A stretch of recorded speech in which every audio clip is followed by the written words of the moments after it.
네, 오늘 성경 말씀 함께 보겠습니다. 오늘 함께 볼 성경 말씀은 출애굽기 21장 1절에서 11절까지 말씀입니다. 출애굽기 21장 1절에서 11절까지 말씀을 제가 봉독하겠습니다. 네가 백성 앞에 세울 법규는 이러하니라. 네가 히브리 종을 사면 그는 6해 동안 섬길 것이요 7째 해에는 몸값을 물지 않고 나가 자유인이 될 것이며 만일 그가 단신으로 왔으면 단신으로 나갈 것이요 장가 들었으면 그의 아내도 그와 함께 나가려니와 만일 상전이 그에게 아내를 주어 그의 아내가 아들이나 딸을 낳았으면 그의 아내와 그의 자식들은 상전에게 속할 것이요 그는 단신으로 나갈 것이로되 만일 종이 분명히 말하기를 내가 상전과 내 처자를 사랑하니 나가서 자유인이 되지 않겠노라 하면 상전이 그를 데리고 재판장에게로 갈 것이요 또 그를 문이나 문설주 앞으로 데리고 가서 그것에다가 송곳으로 그의 귀를 뚫을 것이라. 그는 종신토록 그 상전을 섬기리라. 사람이 자기의 딸을 여종으로 팔았으면 그는 남종같이 나오지 못할지며 만일 상전이 그를 기뻐하지 아니하여 상관하지 아니하면 그를 속량하게 할 것이나 상전이 그 여자를 속인 것이 되었으니 외국인에게는 팔지 못할 것이요 만일 그를 자기 아들에게 주기로 하였으면 그를 딸같이 대우할 것이요 만일 상전이 다른 여자에게 장가들지라도 그 여자의 음식과 의복과 동침하는 것은 끊지 말 것이요 그가 이 세 가지를 시행하지 아니하면 여자는 속전을 내지 않고 거저 나가게 할 것이니라. 아멘. 오늘은 출애굽기 이제 계속해서 우리가 살펴보고 있는데요. 약자를 돌보시는 하나님에 대해서 함께 묵상을 해보려고 합니다. 우리가 출애굽기를 보고 있는데 출애굽기 1장 시작할 때 이스라엘 백성의 그 신분 상태가 뭐였는지 기억이 나십니까? 바로 노예였습니다. 노예, 종, 이러한 신분은 자신이 원하는 대로 살 수 없는 자신의 존재가 주인에게 귀속되어 있는 그런 자들입니다. 종은 하나의 인격체로 인정받지 못하고 주인의 소유물로 인정이 되었습니다. 그러니까 사람이 아니라 어떤 물건으로 취급을 받는 그런 자들입니다. 그러다가 이스라엘 백성들이 홍해를 건너고 또 이제는 홍해를 건너고 이제 비로소 사람으로 살아가게 되는 건데 그러다 보니까 이 이스라엘 백성들이 광야에서 지내면서 이 사회 공동체로서의 어떠한 사회적인 기준이 없기 때문에 갈등들이 많이 생기게 되었습니다. 그래서 출애굽기 18장 13절에 가서 그 앞에 우리가 살펴봤지만 출애굽기 18장 13절에 보면 이렇게 나와 있죠. 이튿날 모세가 백성을 재판하느라고 앉아 있고 백성은 아침부터 저녁까지 모세 곁에 서 있는지라. 이 이스라엘 백성들 사이에 갈등이 많이 있어서 그 갈등을 재판하느라고 모세가 하루 종일 아침부터 저녁까지 초과 근무를 하는 우리 요즘 시대에 야간 근무, 아주 이렇게 저녁이 없는 삶을 살았던 아주 대표적인 야간 근무, 아주 최초의 야간 근무자인 모세의 모습을 우리가 봤습니다. 그것을 본 모세 장인 이드로가 지혜롭게 모세에게 조언을 하죠. 다른 사람들을 세워서 갈등의 경중을 따라서 나눠서 재판을 해라.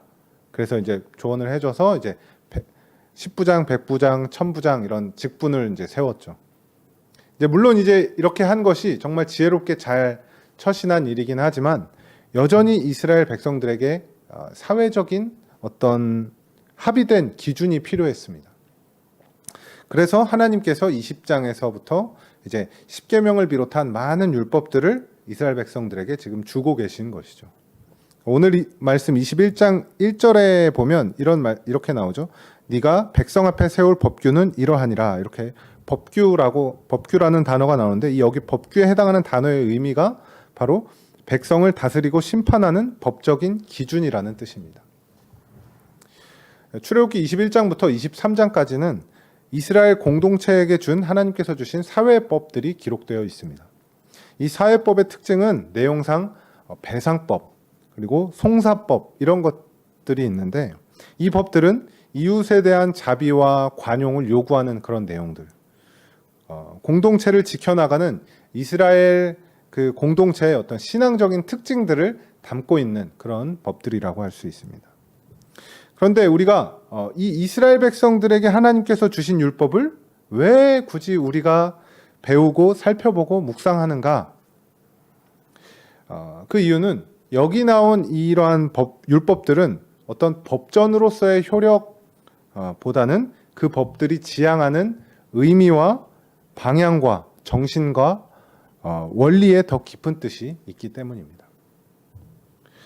그 뜻이 무엇냐? 그 뜻은 바로 온 세상 구석구석에 하나님께서 창조주로서 가지시는 그 의미와 내용들이 충만해지는 것입니다.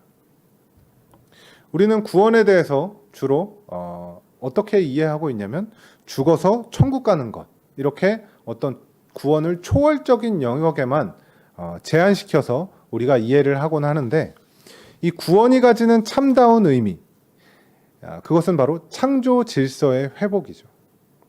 이 창조 질서로의 회복이라는 하나님의 그 더 크신 통치를 세상 구석구석에 실현시킨다는 그 의미가 오늘 말씀 속에 담겨 있는 것입니다.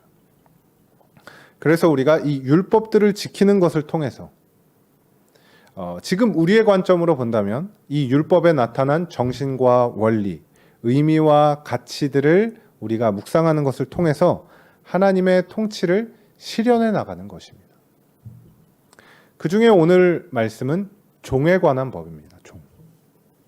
아니, 지금 이 시대에 우리나라에는 종 제도, 신분적으로 노예 제도가 없는데 우리가 이 종에 대한 법의 말씀을 읽고 묵상하고 배우는 것이 어떤 의미가 있는가?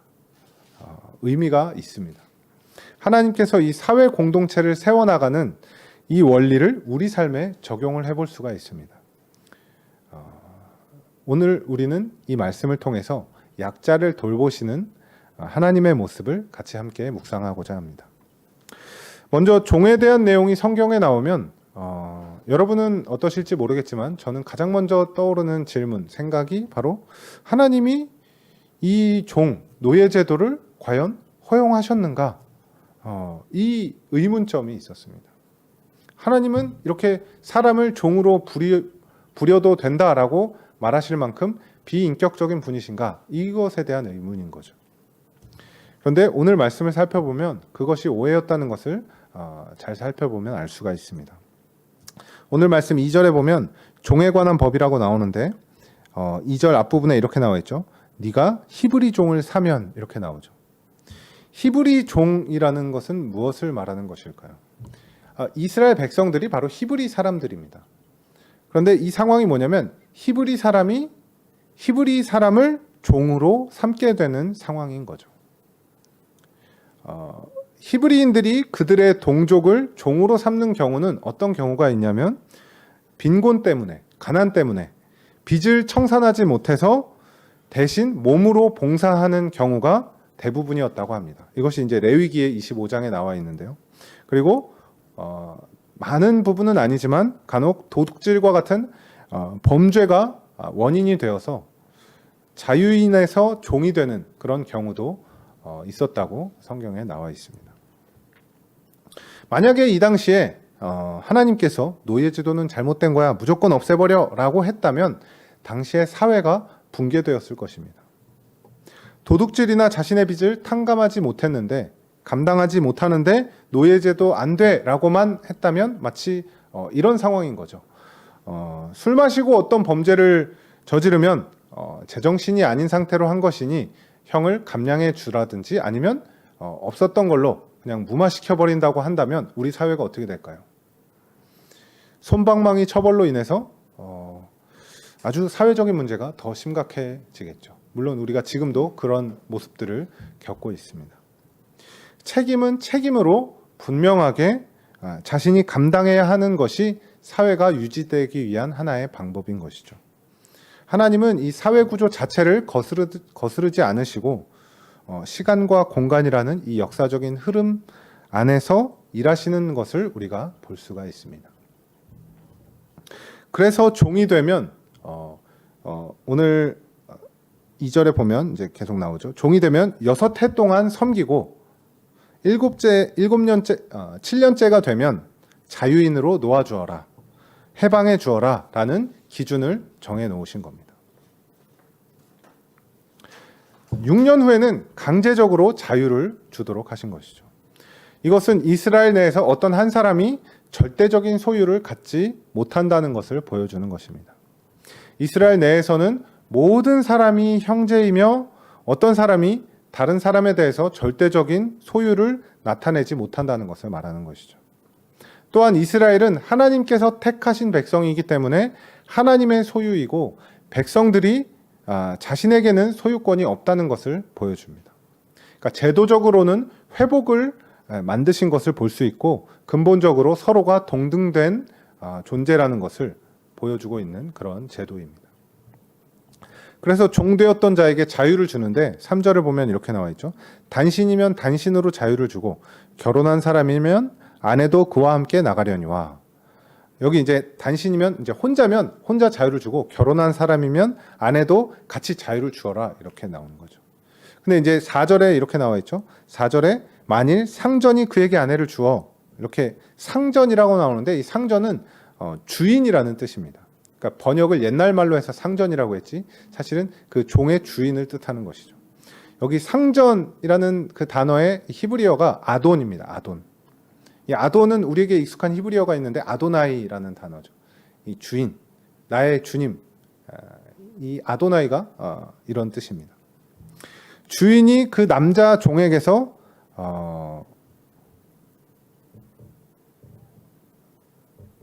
여기 4절에 이렇게 나와 있죠. 주인이 그 남자 종에게 아내를 줘서 자식들을 낳게 되면 그 아내와 자식들은 주인에게 속하고 남자 종은 7년째에 그 남자만 자유롭게 놓아주어라 이렇게 제도적으로 제도를 이렇게 하나님께서 정해주고 있습니다. 근데 이제 그 5절, 6절 그 뒤에 가서 보시면 이 남종이 가족들을 그 결혼한 아내와 자녀들을 너무 사랑하는 거죠. 사랑해서 혼자만 자유롭게 되고 싶지가 않은 겁니다. 그러면 어떻게 하냐면 송곳으로 귀를 뚫어서 평생 가족들과 함께 종으로 지내라 이렇게 명하시는 것을 우리가 볼 수 있습니다. 이것은 어떻게 보면 참 의아한 그런 법규입니다. 이것은 아까도 제가 말씀드렸지만 하나님께서 사회 구조 속에서 일하신다고 했죠. 오늘 말씀은 종에 관한 법인데 종에 관한 법 이것은 결국 종의 인권 보호법이라고 할 수 있습니다. 그런데 모든 법이 다 그렇지만 어느 한쪽을 위해 다른 한쪽이 피해를 보아서는 안 되는 거죠.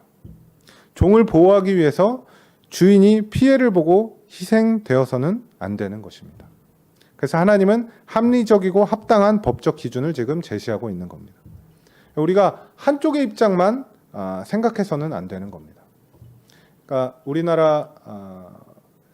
우리나라에서도 그런 여러 가지 상황들이 많이 있는데 고용주들이 가장 신경 쓰이는 일 중에 하나가 바로 직원들 월급 주는 것이죠. 그런데 만약에 국가에서 고용된 사람들만 직원들 입장만 생각해서 최저임금을 갑자기 지나치게 확 높여버리면 사장님들은 감당이 안 되겠죠. 이러한 어떤 태도가 신앙에서도 매우 중요하다는 것을 우리가 볼 수 있습니다. 어느 한쪽을 살리기 위해서 그 입장을 대변하기 위해서 다른 한쪽을 해치는 것은 잘못된 것이죠. 올바르고 건강한 신앙적 태도 중에 하나가 바로 보편성입니다. 보편성. 우리는 어느 한쪽에 치우치지 않은 그런 신앙이 아닌 균형 잡힌 신앙을 가질 수 있어야 합니다. 계속해서 말씀을 보면 오늘 종에 관한 법이 남종에 관한 법과 여종에 관한 법으로 둘로 나뉘게 되는데요. 여종에 관한 법은 남종에 관한 것과는 조금 다릅니다. 이 고대 근동 지방에서는 가부장인 그 아비의 권한이 절대적이었기 때문에 집안 형편이 어렵거나 빚에 시달려서 딸을 여종으로 팔게 되면 여종의 경우 6년 동안 남종과 같이 이렇게 일을 하다가 6년째, 7년째에 해방되어서 자유롭게 되면 곤란한 일을 당할 수 있기 때문에 이런 경우에는 남종처럼 자유롭게 내보내지 말아라 라고 이야기하는 겁니다. 그것이 7절에 나와 있죠. 사람이 자기의 딸을 여종으로 팔았으면 그는 남종같이 나오지 못할지며. 이것이 속박하는 것이 아니라 그 여종을 보호하는 그런 제도인 것입니다. 그리고 9절에 보면 그 여종을 아들에게 주게 될 경우에 같이 결혼을 할 경우에 딸같이 대우해라. 이것은 정식 며느리처럼 대해라라는 것이고요. 10절에는 주인이 다른 아내를 삼을 때에도 세 가지 의무를 그 종에게, 그 여종에게 다 하라고 말하고 있습니다. 먹을 것, 입을 것, 그리고 잠자리를 거부하지 말아라. 이것은 아내로서의 권리를 가지는 것을 말합니다. 그러니까 아내의 권리에 대한 보장을 지금 해줄 것을 제도적으로 이렇게 정리해 놓고 있는 것이죠. 그러니까 여기 나오는 여종에 대한 법규들은 비록 여종이라 할지라도 이스라엘인으로서의 영적 은혜와 권리를 박탈하지 말라는 그런 보장을 지금 해주고 있는 것입니다. 이렇게 종은 사회적으로 약자인데 하나님께서 이런 약자들을 돌보시는 그런 하나님의 손길을 우리가 이 말씀을 통해서 살펴볼 수가 있는 것입니다. 그래서 오늘 우리가 이 말씀을 통해서 우리가 깨달아야 할 것은 우리가 정말 하나님을 올바르게 믿는 신자라면 하나님께서 이렇게 약자를 돌보시는 것과 같이 우리도 약자들이 올바르게 살아갈 수 있도록 돌보아 주어야 한다는 것입니다. 그렇게 하기 위한 방법 중에 하나가 바로 우리가 항상 약자가 누구인가를 생각하는 것입니다. 이런 말이 있죠. 어떤 사람의 됨됨이를 알고 싶다면 그 사람에게 권력을 줘보라. 우리는 대부분 일반 어떤 국가의 시민으로서 있기 때문에 사회적으로 어떤 강하고 높은 권력을 가진 사람들이 아닌 일반 시민들입니다. 우리 사회에서 일어나는 많은 사회적인 문제들 중 하나가 바로 이 갑질하는 것이죠. 우리가 사실 일반 시민으로서 이렇게 갑질을 하지 못하는 이유는 우리가 갑질하는 기술이나 능력이나 의지가 없어서가 아닙니다. 우리에게는 갑질을 휘두를 만한 힘과 권력이 없기 때문입니다. 만약 우리에게 그런 힘과 권력이 있다면 우리도 충분히 갑질을 휘두를 만한 기술과 능력과 의지를 최대한 발휘해서 갑질을 할 수 있는 그런 자들입니다. 제가 이렇게 얘기한다고 해서 갑질하는 사람들을 옹호한다는 것이 아니라 그만큼 인간은 모두 부패한 자들이라는 겁니다. 여러분, 부모와 자식 중에 누가 더 약자일까요? 이런 생각 해보셨습니까? 제가 생각하기에 자녀들이 어렸을 때는 부모들이 더 갑에 속해 있고 자녀들이 약자인 것 같습니다. 그렇게 살아가다가 부모가 점점 나이가 들고 사회적으로나 체력적으로나 힘이 빠지고 쇠약해지면서 그리고 자녀들이 점점 커서 사회적으로나 체력적으로 힘이 생기게 될 때 자연스럽게 그 갑과 을의 관계, 강자와 약자의 관계가 도치가 되는 것이죠. 부모가 약자가 되고 또 자녀들이 갑으로 바뀌게 되는, 강하게 강자로 바뀌게 되는 것 같습니다. 명절 때 많은 소식들을 듣게 됩니다. 안타까운 소식들. 시아버지, 시어머니가 며느리에게 갑질하고 또 돈 버는 남편이 자녀들 양육하고 집안일을 하는 아내에게 갑질을 하고 또 명절뿐이겠습니까? 회사 대표가 직원들에게 갑질하고 엄마 아빠가 자녀들에게 갑질하고 요즘은 고객이 직원들에게도 갑질을 하죠. 우리는 이렇게 갑질이 넘쳐나는 시대 속에서, 그런 사회 속에서 살아가고 있습니다. 이런 사회 속에서 우리가 믿는 자로서 어떻게 살아가야 할까? 오늘 말씀을 통해서 하나님께서 우리에게 요구하시는 신앙적 삶의 태도, 그것은 우리는 약자를 심판하는 것이 아니라 더불어 살아갈 수 있도록 만들어 주어야 한다는 것입니다. 심판이 아니라 상생인 것이죠. 오늘 말씀을 통해 우리가 생각해 보아야 할 중요한 우리 삶의 주제입니다. 어떻게 하면 함께 살아갈 수 있을까를 고민해 봐야 한다는 것입니다. 이것이 바로 믿음의 삶인 줄 믿습니다.